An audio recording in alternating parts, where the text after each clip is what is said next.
일단 이제 100 끝났죠? 200, 300까지는 한번 같이 한번 해보려고 합니다. 그래서 이제 200 할 건데, 지겹게 제가 강조를 해서 좀 이미 암기를 많이 하신 분들도 있을 거다. 근데 조금만 더 살 붙여서 오늘 공부 조금 더 확장하고 200은 끝낼 거예요. 200 5개죠? 근데 윤리규정하면 제가 감정평가법, 감칙, 실무기준 세트로 같이 봐야 된다고 했어요. 그쵸? 감정평가법, 감칙, 실무기준. 그래서 이렇게 봐야 된다고 했죠. 감정평가법 하면서 강조했던 거 25, 26, 27, 28 하면서 두 문자 성실하게 비명 지를 사람 손 이렇게 써서 이제 요거를 꼭 외우라고. 이거 그 법규에서 그냥 이거 쓰라고 나온 적도 있었다.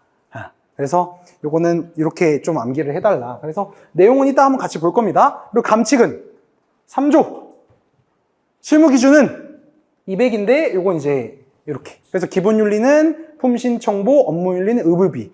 윤리규정하면 이거는 세트로 가져가야 됩니다. 그쵸? 그래서 제가 한번 표로 한번 만들어 보긴 했는데 이거 그렇게 중요하지 않아요. 이거 아까 그거 하나하나를 잘 외우면은 그냥 저절로 돼요. 이거 뭐 교재도 담아놨는데 이거 표 막 외우려고 하지 마세요. 하나하나 외우다 보면 이거 할 수 있습니다. 자, 근데 일단 성실 의무부터 먼저 봅시다. 사실 윤리규정에서 제일 중요한 거는 암기잖아요. 근데 그 중에서도 좀 암기가 잘 안 되는 부분이 25조라고 생각을 해요. 그래서 뭐 본인만의 두 문자가 있으면 본인만의 두 문자를 활용하시고, 저 같은 경우는 이렇게 두 문자를 따서 합니다. 일부러 품신청 이런 그 실무 기준에서의 두 문자를 넣으려고 노력을 했어요. 그래서 품신, 불매, 청중, 특 이렇게 두 문자를 땄는데, 자, 감정평가법 25조 요약한 거예요. 품위를 유지하고 신의와 선실로서 공정하게 고의중대한 과실 없이 업무를 수행하여야 한다. 그리고 자기 또는 친족수여 그 밖에 불공정한 업무 수행 우려가 있는 경우에는 그 업무를 수행해서는 안 된다. 그리고 토지 등의 매매업을 직접 하면 안 되고 수수료와 실비의 어떤 명목으로 업무와 관련된 대가서를 받아서도 안 되고 제공해서는 이게 바로 청렴이거든요. 청렴. 실무기준의 청렴과 동일해요. 내용이. 그 다음에 중복 소속될 수 없고 누군가 특정한 가액으로 감정평가를 유도 요구하더라도 따라서는 안 된다. 그래서 특. 근데 이거 있잖아요. 특이 특정 가격을 누가 유도 요구하면 우리가 따라서는 안 된다 이거죠. 근데 동그라미 이렇게 쳐져 있어서 좀 보기 불편한데 28조의 2가 있어요. 28조의 감정평가법 28조의 2. 근데 그거는 그 평가 주체의 윤리가 아니라 의뢰인의 윤리야. 그러니까 유도해서도 안 된다. 의뢰인도. 이게 이제 22년 1월 21일 날 시행되면서 개정된 거거든요. 그 28조의 2가 특정 가격 유도 요구 юм지. 그러니까 의뢰인도 해서는 안 된다. 평가사도 따라서는 안 되지만 의뢰인도 특정 가격 유도 요구를 해서는 안 된다. 그래서 개정이 이게 개정 이유예요. 감정평가를 의뢰하면서 이해관계에 따라 고가 또는 저가 평가를 종용하거나 평가에 대한 보수를 제대로 지급하지 않는 일부 의뢰인들의 행태로 인해 공정한 감정평가가 저해되거나 시장 질서가 훼손되는 문제가 나타나 있습니다. 그러니까 왜 28조의 2는 왜 안 넣었어요? 이렇게 물어봐요. 저한테. 그건 의뢰인. 의뢰인이 요구해서는 안 된다. 약간 그거예요. 근데 이제 그거 질문 있어가지고 한번 짚고 넘어가는 거다. 근데 막 시험에 나올까는 싶은데 어쨌든 뭐 그것도 한번 이왕 말 나온 김에 한번 했고 우리가 외워야 되는 거는 품신, 불매, 청중특 25조는 좀 이렇게 따서 외워주면 좀 좋을 것 같습니다. 됐죠?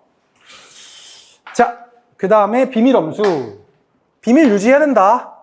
자, 저 비밀 유지할 거고요. 그 다음에 명의대여. 명의대여는 다른 사람에게 자격증, 등록증, 인가증을 양도되어가나 이를 부당하게 행사해서는 안 된다. 누구든지 제1항의 행위를 알선해서는 안 된다. 뭐 그렇구나 하면 되는데 실무기준에서는 저 명의대여에 대해서 조금 자세하게 얘기하고 있는 부분이 있어서 이따가 좀 한번 볼 거고 그 다음에 손해배상 책임은 여기만 있죠. 감정평가법에만. 이거 너무 중요하죠. 손해배상 책임은 법규에서.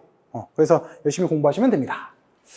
됐고 그래서 암기하셔야 돼요. 어쩔 수 없어. 윤리는 사실 아무리 강조해도 지나치지 않고 언제 시험에 나와도 이상하지 않고 감정평가법을 물어봐도 감칙을 물어봐도 근데 감칙은 너무 짧아서 안 물어보겠죠? 그러니까 얘 아니면 얘를 물어볼 거야.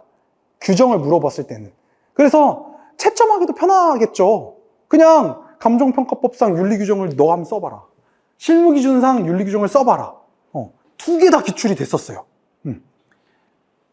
얘는 법규에서 한번 나왔고 얘는 이론에서 한번 나왔고 32회 2번에서 이론에서 실무기준에서 규정하고 있는 윤리에 대해서 써봐라 이렇게 나왔었어요. 됐고 그 다음에 감칙은 간단히 보면은 그냥 자신의 능력으로 업무 수행 불가능하거나 이해관계에 따라서 불공정한 업무 수행하러 우려가 있으면은 그러면은 이제 감정평가를 해서는 안 된다. 이거 약간 감칙 3조는 수임 제한 사유랑도 좀 비슷한 것 같아요. 이따 볼 건데 그래서 이거 같이 볼 거고 됐죠? 그래서 요거 세 개는 그냥 세트로 외워달라. 지금은 이 윤리 규정을 얘기할 때는 그 북 리더가 될 수밖에 없어. 그래서 그래도 이번 시간에 한 번 더 보고 갑시다. 자, 이거 윤리 규정 제가 별표 친 거 한번 봐보실래요? 칠판에 개요가 별 5개죠. 윤리 규정의 준수가 별 3개죠. 이거 했었던 거다. 했었던 건데 한 번 더 강조. 왜냐면 개요 감정평가 법인 등은 감정평가 제도의 사회성과 공공성을 충분히 이해하고 전문의로서 부여된 책임과 역할을 인식하여 행동을 스스로 이 문장은 자다가 일어나서도 말할 수 있어야 된다. 너무 중요하다. 그리고 여기서 제일 중요한 건 뭐다? 스스로다. 스스로가 너무 중요하다. 그래서 자율적 규율이 윤리 규정의 본질이다 라고 써져 있어요. 200.1 거기 그 브릿지 노트에 보면은 자율규제의 중요성에 자율적인 규율이 감정평가 법인 등의 윤리 규정의 본질임을 의미합니다. 이렇게 써져 있죠. 그러니까 그게 너무 중요하고 윤리가 나왔을 때 요게 키워드야. 그리고 윤리의 중요성에 1, 2, 3 있죠. 요 정도는 좀 라이트하게 쓸 수 있게 좀 준비하고 이론의 서술 활용도가 너무 높아. 할 말이 없으면 살짝 쓸 말이 좀 생각이 안 난다. 그럼 윤리랑 좀 결부시켜서 쓰면 다 맞는 말이 되거든요. 그래서 조금 활용 좀 했으면 좋겠고 그 다음에 자, 이거는 스스로 규율이 본질이죠. 자율적 규율이 윤리 규율의 본질이죠. 근데 윤리 규정의 준수는 우리 윤리 규정 준수해야 되지. 근데 어떻게? 여기 보면은 브릿지 노트 봐봐요. 최소한의 윤리 의무다. 근데 일을 하다 보면 이걸 최대한으로 지키게 되는데 그럼 안 되고 이제 이걸 최소한으로 지켜야 된다. 그래서 윤리 규정의 준수를 최소한으로 자율적 규율이 윤리의 본질이다. 그래서 요거 2개를 쓰는 게 아마 윤리가 나오면 아주 핵심이 될 거라고 생각합니다. 됐어요. 그리고 이제 요거 중요하고 그 다음에 이제 기본 윤리부터 쭉 볼 건데 이제 품신청보에서 좀 업그레이드 해야 되는 게 이 신이 3개로 나눠지잖아요. 그리고 뭐 암기해야죠. 어쩔 수 없지. 품위유지는 별 내용이 없고 넘어가면은 신의성실 쪽 보면은 읽어보시면 돼요. 신의성실 읽어보면 되는데 그 자격증 등의 부당사용 금지 거기 한번 봐볼래요? 요거 신의 3번째 33페이지 거기 보면은 자격증 등의 부당사용을 엄격히 규율한 이유에서 첫째, 둘째, 셋째, 넷째 이렇게 돼 있죠. 요게 실무기준 해설서에 있는 내용 그대로거든요. 근데 이게 첫째, 둘째, 셋째, 넷째 이렇게 나와 있어가지고 조금 좀 되게 그리고 좀 유익해요. 그래서 저는 이거 되게 조금 중요하게 준비했었던 기억이 있거든요. 왜냐면 문제 되기 너무 좋지 않아요? 그리고 약간 준비하기도 너무 좋고. 근데 이런 내용은 여기밖에 없으니까 읽고 조금 준비 한번 했으면 좋겠다. 사실 여기는 읽어봐서 이해가 안 되는 부분은 없기 때문에 저는 이거 이렇게 였어요. 부자자부 이렇게. 부자자부. 자격증 등의 부당사용 금지에서 부자자부. 그러니까 품신청보인데 신의 부자자부 이렇게 외웠었고 그 자격증 등의 부당사용 금지에는 첫째, 둘째, 셋째, 넷째 이렇게 해서 이렇게까지 조금 외웠었다. 암기할 게 너무 많죠? 근데 이럴 때 한번 암기하고 까먹고 하는 거지. 그 말 나온 김에 제가 암기에 대해서 제 철학을 한 번만 얘기하고 갈게요. 암기 있잖아요. 어차피 까먹잖아요. 그쵸? 그래서 공부하시는 분들 중에 저랑 생각이 다를 수도 있어요. 비판해도 좋아요. 어차피 까먹으니까 암기할 사항들은 이렇게 내가 알아두고 시험 보기 전에 몰아서 암기해야지 하는 사람들 있죠? 그쵸? 참고로 저는 그거에 대해서 매우 반대인 입장이에요. 왜 그러냐면 암기는 까먹는 거 알면서도 하는 거야. 이게 왜 그러냐면 제가요 생투 있죠? 요새도 있나? 좀 옛날 사람 이래가지고. 생투, 그 수능? 생투? 나 이거 만점이야. 이거 100점, 50점? 만점이에요. 근데 내가 지금 생투를 보면은 몇 점일까? 지금. 갑자기 시험지 갖고 와서 보면은? 엄청 못 보겠지. 그치? 막 7, 8등급 나오겠지. 근데 나한테 한 3달도 아니야. 한 2달 주면? 못해도 2등급까지는 올라갈걸? 근데 그게 왜 그런 거야? 한번 진득하게 공부했다 까먹었던 기억이 있죠. 그럼 다시 볼 때 어때? 익숙하죠. 그럼 암기를 하는 것도 그런 거야. 암기를 하고 까먹으세요. 그럼 다시 볼 때 익숙해서 더 빨리 봐.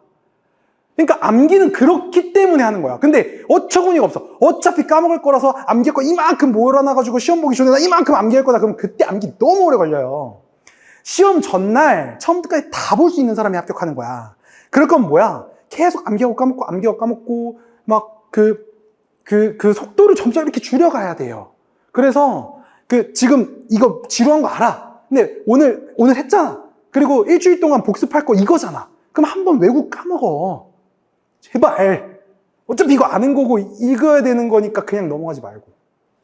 그러니까 그래서 제가 과외를 할 때 어떻게 했냐면 이런 거 나오잖아요. 그럼 암기해놓고 다음 시간에는 내가 자리에 앉아 있었어. 그리고 너가 나가. 너가 설명을 해. 이랬단 말이야. 효과가 아주 좋아. 진짜. 그러니까 어떻게 해야 돼? 여러분들도 현출을 하세요. 현출을. 미안. 잔소리가 너무 길었어요. 자, 됐어요. 그리고 청렴, 보수기준 준수. 어쨌든 이렇게 하면 되고. 그리고 그 감정평가법 23조가 수수료 관련 규정이라는 거는 상식적으로 알고 가면 좋습니다. 됐어. 그 다음에 업무윤리.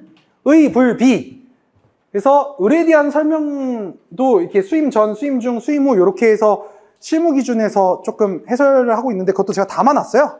근데 뭔가 을에 대한 설명이 뭐 시험에 설마 나올까 하는데 그래도 실무 기준 해설서에 조금 충분히 이런 얘기를 조금 하고 있어서 한번 읽어보고 넘어가시면 됩니다.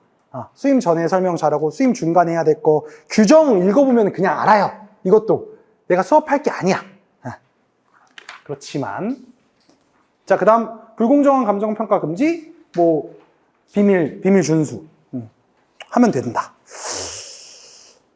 이게 확실히 이 윤리는 뭐 어떻게 할 수가 없어. 외우라고 할 수밖에 없어. 그리고 자, 이제 요거는 조금 봅시다. 요거는 제가 22년도에 합격을 했어요. 근데 22년 11월에 개정된 내용이에요. 요거는. 그리고 나서 지금 이제 출제될 확률이 매우 높은 녀석이죠. 근데 이론에서 출제될 수도 있지만 요새 실무 4번 어때요? 실무 4번 계속 이론적으로 나오죠.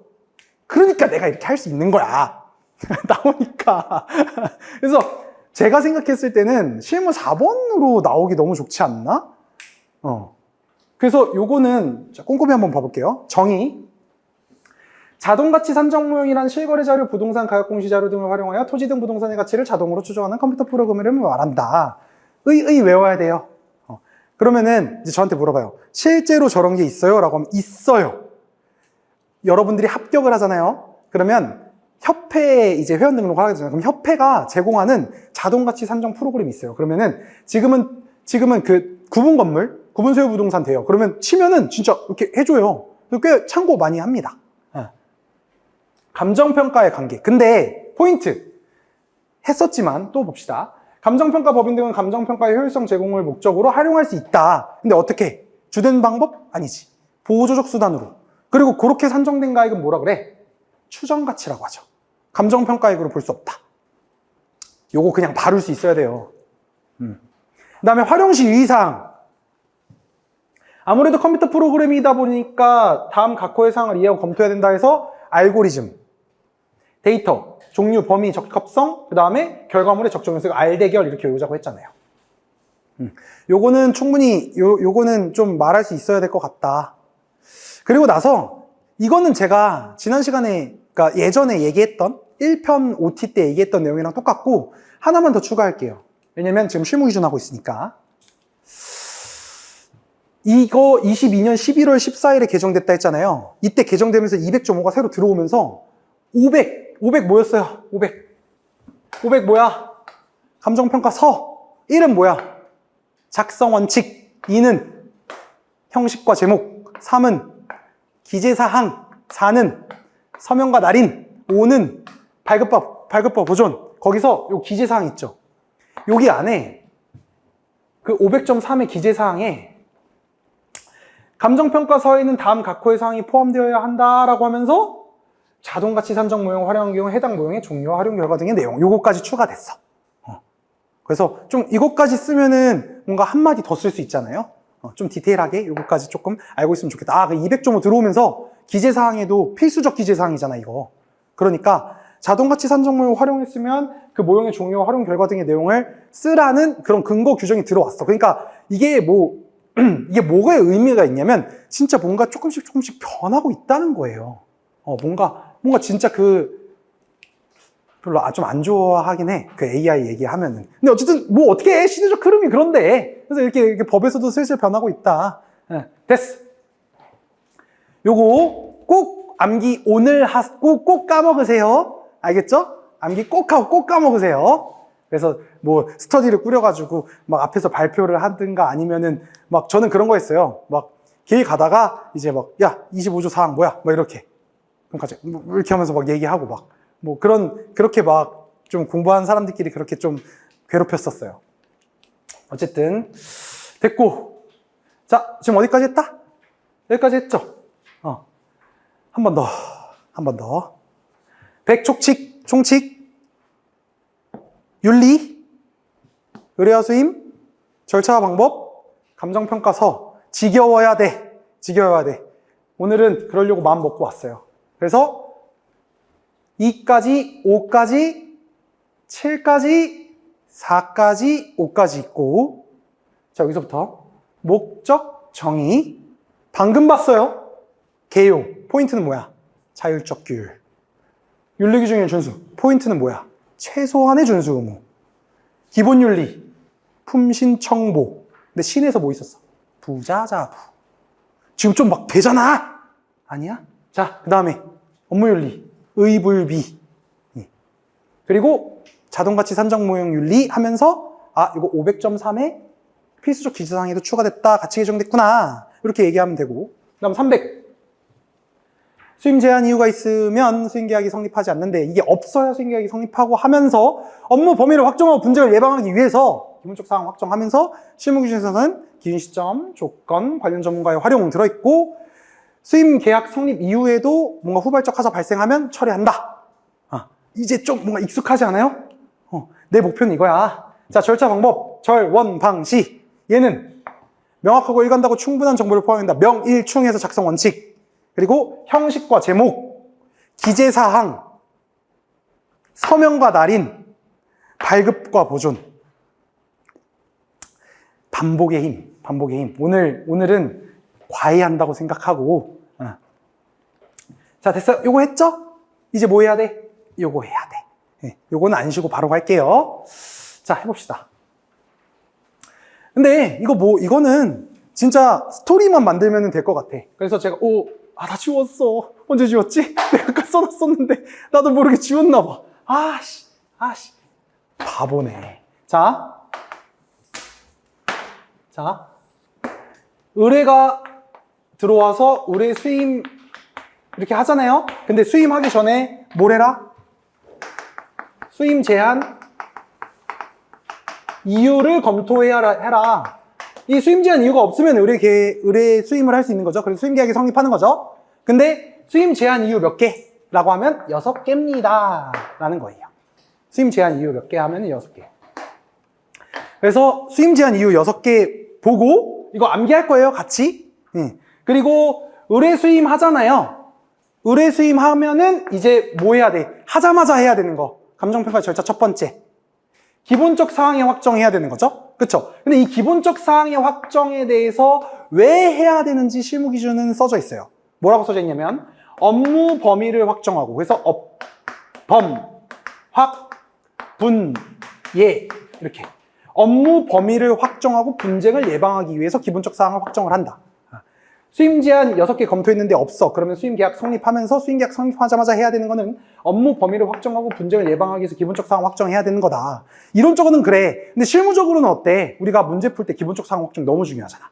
내가 문제를 풀 때 제일 먼저 해야 되는 거는 기본적 사항 확정 똑바로 하는 거다. 내가 지금 기준 시점이 언제인지 모르고 대상 물건이 뭔지 모르고 평가 목적이 뭔지 모르면 문제를 볼 수가 없어. 그러니까 실무적으로는 기본적 사항 확정 엄청 중요하고, 그러니까 그 문제 푸는 식으로 말하는 거예요. 그 다음에 이론적으로는 이런 식으로 풀어서 쓸 수 있다. 그리고 기본적 사항 하면은 뭐죠? 의, 대, 목, 시, 조, 치, 자, 수잖아.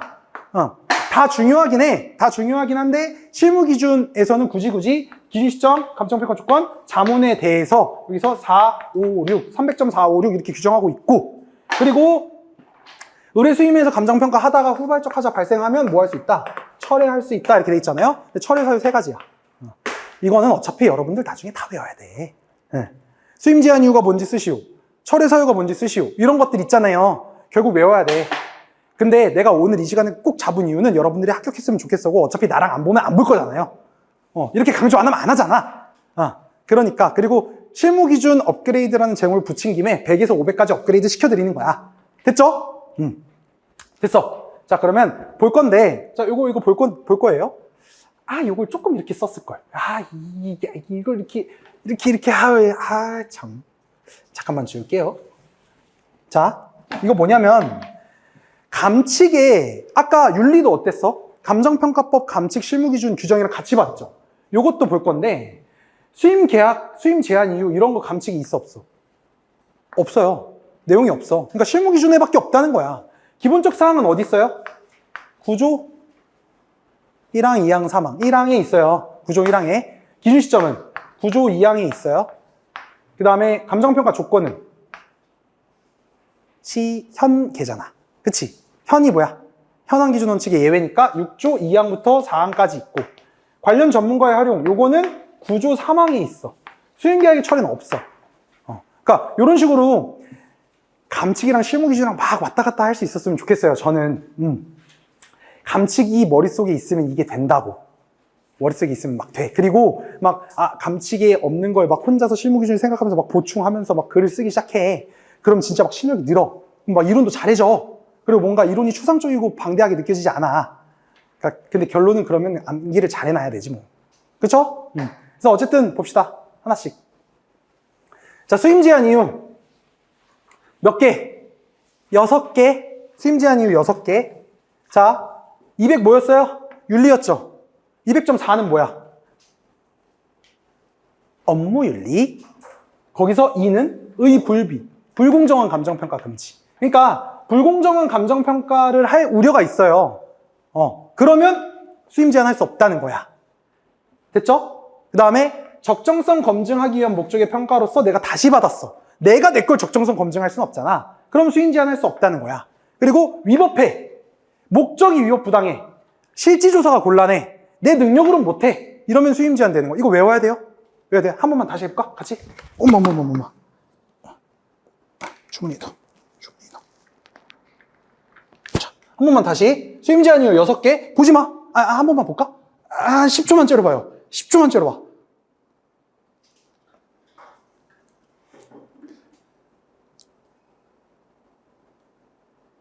됐어. 여기 봐. 6개. 뭐야? 첫 번째. 불공정한 감정평가. 두 번째. 말해봐요. 내가 까먹었어. 적정성 검증. 그러니까 자주 봐야 돼. 그 다음에 3. 위법. 4. 위법 부당한 목적. 5. 실지조사 곤란. 6. 자신의 능력 부족. 그러니까 이렇게 외워놓고 또 까먹고 외워놓고 또 까먹고 뭐 이렇게 하는 건데, 어차피 이런 거는 진짜 금방 외워요. 금방 외워. 수임 제한 사유 6개가 없으면 그러면 이제 뭐 하는 거야? 수임 계약 성립하는 건데, 근데 이거 그냥 재미로 한번 볼까요? 수임 제한 사유가 발생하면 수임을 못 하잖아. 그러면 의뢰인한테 즉각 알려야 돼. 왜냐면 의뢰인도 자기의 일정이 있을 거 아니야. 근데 의뢰인은 감정평가를 꼭 받아야 돼. 근데 나는 내 능력 때문에 못해. 그럼 빨리 알려줘야 될 거 아니야. 빨리 다른 사람한테 의뢰를 하든가 하게 그 사람 평가를 받아야 되니까. 근데 일부러 막 지연하면 안 되죠. 그래서 통지 의무도 있어요. 그래서 보면은 의뢰인에게 지체 없이 알려야 된다. 요런 게 디테일. 이런 거 했으면은 진짜 디테일하다 할 수 있는 거지. 그렇구나 하고 넘어가면 됩니다. 됐어. 그 다음 수임계약의 성립. 수임 제한 사유가 없으면 수임계약이 성립하죠. 근데 수임계약 성립할 때 의뢰서 제출받아야 돼요. 근데 너무 급할 때는 의뢰서 제출 안 받아도 돼요. 일단은 구두로 뭐 정할 거 정하고 하는 도중에 의뢰서 받으면 됩니다. 그런 거 써져 있어요. 브릿지 노트에. 예. 그리고 수임 계약할 때 반드시 제일 중요한 건 뭐야? 기본적 사항의 확정이죠. 기본적 사항의 확정. 그냥 그렇구나 하면 됩니다. 됐어. 자, 그리고 수임 계약하더라도, 수임 제한 사유가 없어서 수임 계약하더라도 나중에 후발적 하자가 발생하면 수임 계약 처리할 수 있죠. 그 사유 몇 가지? 세 가지. 그게 바로 수임 제한 사유가 발생하는 경우. 수임 계약이 성립하였으나 수임 제한 이유가 발생하는 경우. 두 번째, 의뢰인이 처음에 대상 물건 뭐 이렇게 얘기했는데 막상 가보니까 그게 아닌 거야. 그럼 보정을 요구해야 되죠. 근데 그 보정을 요구를 했는데 보정을 안 해줘. 그러면 수임 계약 처리할 수 있어. 이걸 뭐라 그래? 물적 불일치로 철회. 이거는 수임 제한 사유로 인한 철회, 물적 불일치로 인한 철회. 이거는 감정평가 조건의 합리성, 적법성, 실현 가능성이 없으면 또 처리할 수 있다 이런 거 있죠. 그래서 그렇게 세 개 있는 거예요. 외웠으면 좋겠습니다. 외웠으면 좋겠어요. 어차피 이거는 내가 한번 말하면은 또 말을 못해. 그래서 지금 좀 진득하게 좀 강조를 하고 싶어요. 됐어. 자, 그러면 이제 수임 계약 성립했고 이제 기본적 사항 확정해야 되죠. 근데 자, 진짜 중요한 거. 기본적 사항은 왜 하냐? 업무 범위를 확정하고 분쟁을 예방하기 위하여. 그래서 범, 확, 분, 얘는 꼭 기억을 해주고 스토리라인 짰으면 좋겠다. 수임 제한 이유 6개가 없으면 수임 계약이 성립하고 그 다음에 수임 계약이 성립했을 때 제일 먼저 해야 되는 거는 기본적 사항의 확정이고 기본적 사항의 확정을 왜 하냐 하면 업범, 확, 분, 얘다. 됐죠? 그래서 의대 몫이 조치자수를 이제 기본적 사항으로 확정을 하죠. 감칙이랑 내용 똑같죠? 근데 감칙 구조 1항에는 이런 내용이 없어. 제가 감칙 내용 겹치는 거는 항상 같이 놨어요. 실무기준 규정이랑 붙여놨어. 그래서 비교하면서 봐봐요.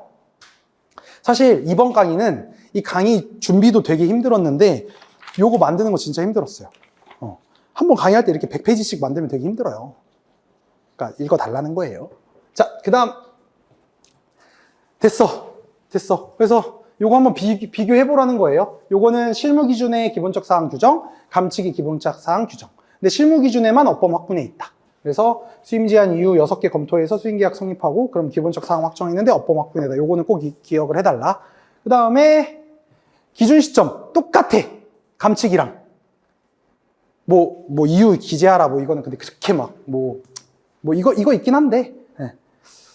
똑같고 기준 시점 나오면 항상 본변 책 잊지 말아달라 하고 넘어갈게요. 그 다음에 조건. 자, 이거 되게 중요하죠. 감정평가 조건. 기준 시점에서의 가치 형성률을 실제와 다르게 가정하는 특수한 경우로 한정하는 조건이 감정평가 조건이다. 이거는 외웠어야 된다. 기준 시점에서의 가치 형성률을 실제와 다르게 가정하는 특수한 경우로 한정하는 조건. 이거는 이제 탁 치면 탁 나와야 된다. 최유용처럼. 그 감정평가 조건은 감칙 6조랑 이거랑 거의 똑같은데 실무 기준에만 있는 게 있어요. 그게 뭐야? 요거지. 감정평가 조건의 표시. 예. 이거 내가 두 문자 땄죠? 뭐라고? 내, 부, 전, 검 이렇게 땄잖아. 써놨어요? 써놨어. 내부 점검, 내용 적시, 부가 이유, 본 평가는 조건부 평가로서 평가 결과, 이걸 그래서 평가 개요에 써주면 너무 좋다 했잖아요. 내부 점검. 이거는 감칙에 넣고 실무 기준에만 있다. 근데 요거를 진짜 실무 답안지에 쓰면은 퀄리티가 올라간다. 조건부 감정평가가 나왔을 때. 네. 그래서 제가 이렇게 쓰세요라고 또 담아놨죠? 디테일 조금 살리고. 그 다음에 조건부 넘어갈게요. 조건부는 이 정도 하면 되죠? 워낙 1편에서 좀 강조를 했던 부분이라. 조건부 평가는 감칙이랑 똑같다. 근데 실무기준에서는 조건의 표시사항이 조금 더 풍부하게 규정이 돼 있다. 그리고 이제 관련 전문가의 활용. 관련 전문가의 활용은 이것도 그냥 그렇구나 하고 넘어가면 되는데 그래도 한번 봅시다. 할 수 있다는 거야. 근거 규정이 있어야지. 근데 막 하면 돼요, 안 돼요? 안 돼. 왜 돈 들어? 그리고 기간도 늘어나. 그래서 필요성, 비용, 기간 등에 대해서 의뢰인한테 설명하고 동의 구해라가 써져 있는 거예요. 그 다음에 요거 자문 받았잖아요. 그대로 활용하면 돼, 안 돼? 검토해야지. 만약 그대로 활용할 수 있다면 자문을 좀 악용할 여지도 있잖아요. 그쵸? 그래서 검토하고 쓸지 말지. 안 쓰면 그 이유를 감정평가서에 적어라. 뭐 이런 내용이 있는 건데 이것도 그렇구나 하면 되는데 그래도 같이 안 보면 안 보니까 같이 본 거야. 다시 할 수 있다. 근데 필요성, 비용, 기간 등 의뢰인한테 설명하고 동의 구해라. 그리고 나서 검토해라. 안 쓸 거면 왜 안 썼는지 적어라. 별로 안 어렵죠? 안 어려워. 근데 이게 중요하지 않아도 아예 모르고 있으면 뭔가 그런 불안감이 있어요. 300이라는 규정을 내가 딱 알고 있으면 뭔가 좀 이렇게 체계가 잡히는 느낌이 나는 들던데. 예, 어쨌든 그래서 됐어. 다 했어요. 자, 방금 200, 300 다 했죠? 다시 지겨워도 어쩔 수 없어요. 다시 내 목표가 끝나고 나서 진짜 더럽게 지겨웠네 해도 막 나 욕해도 괜찮은데 머릿속에 남으면 돼. 자, 개요. 개요래. 총칙, 윤리, 의뢰와 수임, 절차 방법, 다도 힘들어요. 그래서 몇 가지, 두 번째까지 얘는 5개, 얘는 7까지, 얘는 4니까 4까지, 5니까 5까지. 목적, 정의, 개요, 윤리규정의 준수, 기본율, 업무율, 외부율, 사용윤리, 수임 제한 이유가 없으면 수행에 선택하고 기본적 사항, 기준 시점, 조건, 활용, 철회. 되죠? 원, 방시하고 작성 원칙, 형식과 제목, 기재사항, 서명 날인, 발급 보존. 됐다. 이제 혼자 쓸 수 있겠죠? 근데 이제 되지 않아요? 그럼 된 거야. 그러면 잘 보낸 거야. 그랬을 때, 자, 다시. 감정평가 범위 있는 감정평가 제도의 사회성 공공성을 이해하고 그 책임과 역할을 인식하여 스스로 규율해야 된다. 그리고 윤리규정 준수해야 되는데 최소한으로 규율해야 된다. 그리고 품신청보. 근데 신에서 뭐야? 부자자부. 그리고 의불비. 됐고. 내부임 사용윤리. 그래서 알대결 막 하면서 했죠? 그리고 추정가액으로 볼 수 있다. 보조적 순환을 활용해야 된다. 플러스 200점, 이거 개정될 때 500점 상에 기재해라. 그런 것도 마련돼 있다. 오, 좋은데? 자, 그 다음. 수임 제한 이유가 없으면 수임계약 성립하죠. 수임 제한 이유 몇 개? 6개. 해보자. 다시. 1. 불공정한 감정평가 금지. 2. 적정성 검증인데 다시 의뢰되는 경우. 3. 위법하면 안 되지. 목적이 부당해도 안 되잖아. 실지조사가 곤란하면 하면 안 되지. 6. 내 능력이 부족하면 하면 안 되지. 그리고 수임 제한 사유 발생하면 수임계약 성립 못하고 의뢰인에게 지체 없이 알려야 되죠. 그쵸? 그리고 나서 기본적 사항 확정하는데 기본적 사항 확정 왜 해? 라고 하면 실무는 문제 잘 풀려고, 이론은 업무 범위를 확정하고 분쟁을 예방하기 위해서. 그렇게 해서 기본적 사항 확정하면 몇 개 해야 돼? 의뢰, 몫이, 조치자, 소유해야 되죠. 그쵸? 읽어보세요. 제가 써놨어요. 그리고 거기서 기준 시점, 평가 조건, 관련 전문가의 활용은 4, 5, 6에서 규정하고 있고, 후발적 사유가 발생했을 때 처리할 수 있다. 후발적 사유 몇 개? 3가지. 첫 번째, 수임 제한 이유가 발생한 거야. 수임 제한 이유가 발생한. 두 번째, 물적 불이치. 너가 말한 거랑 같는데 달라. 그래서 바꿔달라고 요청했는데 안 바꿔주면 하는 거야. 근데 이렇게 쓰면 안 되겠죠? 이렇게 쓰면 안 되겠죠? 자, 그 다음에 3번은 이제 조건의 합리성, 적법성, 실현 가능성이 없을 때. 내게 가득히 내 걸로 되고 있으면 너무 잘 되고 있는 거고, 그러면 뭔가 얼게 잡은 거고, 이거 잘 읽힐 거야. 됐어. 자, 여기까지 했죠? 그쵸? 나 오늘 4시 반까지 끝낼라 했는데 내가 욕심을 너무 많이 부려가지고 이거 2개는 진짜 금방 끝낼 거니까 4시 반까지 쉬고 이제 400 들어갑시다. 4시 반까지 쉬고 400 들어갑시다.